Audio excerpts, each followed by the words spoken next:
Hello and welcome to Lore of the Cards, the series that looks to find the lore hidden in your Hearthstone deck. We've come to our last episode related to the Temple of Orsis wing in the League of Explorers adventure, and it looks to be a lot shorter than our episode on the Obsidian Destroyer. Today we'll be looking at the towering Anubisath Sentinel. The art of the card is by Paul Maffeon, who is also responsible for Dark Bargain, Fireguard Destroyer and the Naxxramas adventure card, Understudy. Currently residing in Valenciennes, France, Maffeon has over 10 years experience creating art for the entertainment industry and currently works freelance, providing illustration and concept designs. He's provided art for board games, card games, books, video game companies and of course Blizzard.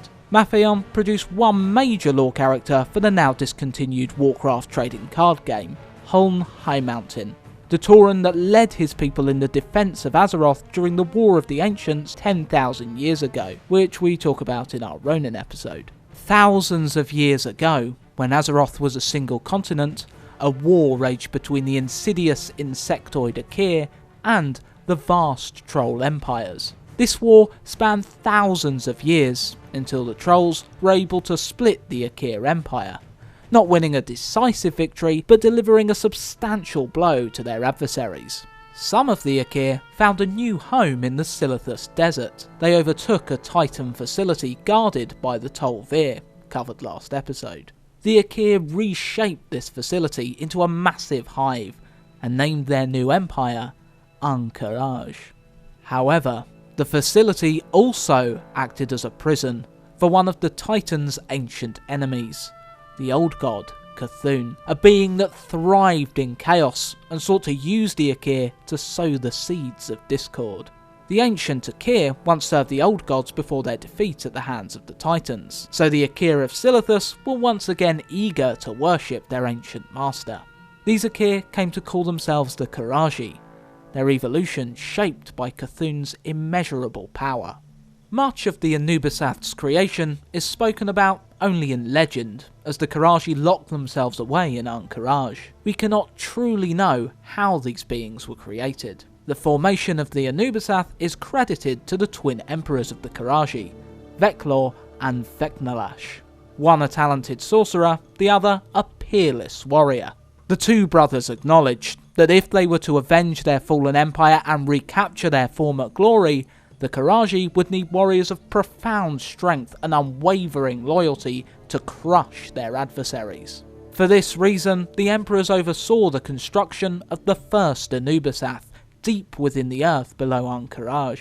It would take thousands of years of development from this original prototype to create and perfect the Anubisath.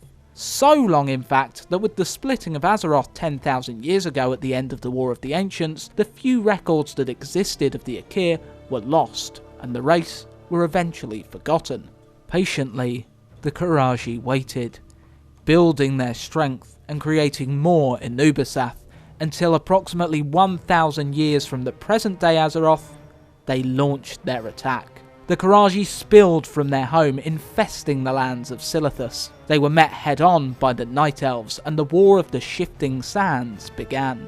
With the Anubisath among the Qiraji ranks, the war started disastrously for the Night Elves. A single Stone Goliath was able to pulverise an entire unit of the Night Elves' strongest hand-to-hand combatants, the Sentinels.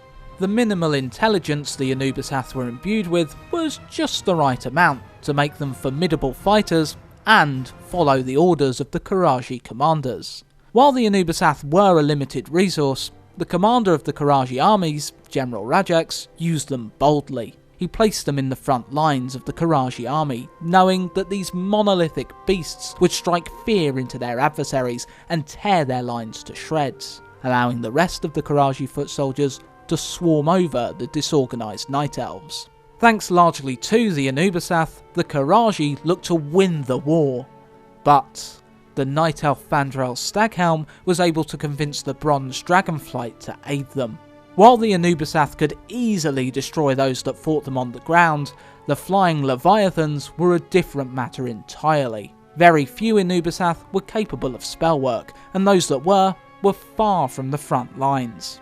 Lacking the means to combat the dragons, almost every single one of the frontline Anubisath fell to their aerial assault. One Anubisath would not stand for the dragon's arrogance. Hefting his huge obsidian sword like a javelin, Osirian took aim at one of the bronze dragon's leaders, Grakarond.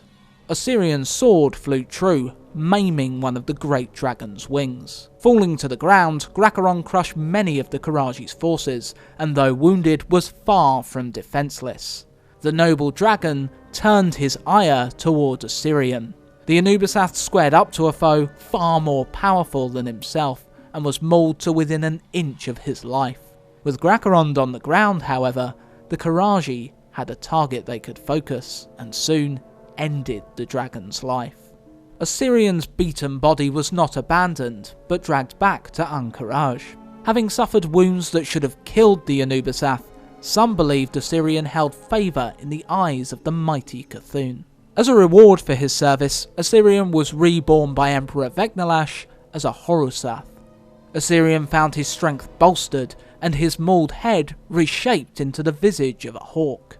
Vek'nilash himself explained the origin of Osirian's newfound strength and miraculous recovery, several crystals of unknown ancient origin. Vek'nilash explained Osirian had received this gift as he was the only one to find a counter for the attack of the dragons with the resources available to the Qiraji.